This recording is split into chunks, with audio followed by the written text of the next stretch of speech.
حلو قوي ان انت تبقى عارفه ان في عوض، وعوض جميل هيجي من ربنا. ولكن اللي يخليكي حزينه او مكتئبه ان احنا نسميه تاخير. وهي دي المشكله كلها، انه عند مين اسمه تاخير؟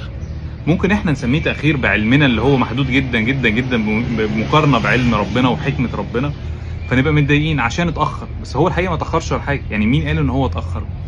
ولكن محتاج ابدل كلمه تاخير دي، انه انا عارفه ان العوض ده هيجي بس بالوقت المناسب بالشكل المناسب اللي انا ما عنديش علم بيه. يبقى انا ما اقدرش اقول ان ده تاخير. احنا لما بنطلب دليفري حتى ولا حاجه، ما نقدرش نقول ان هو اتاخر. هو يقول لك عشان اجهز لك الوجبه اللي انت عايزها دي وتيجي سخنه وتيجي عظيمه محتاجه وقت قد كده، ما بنقدرش نقول له حاجه.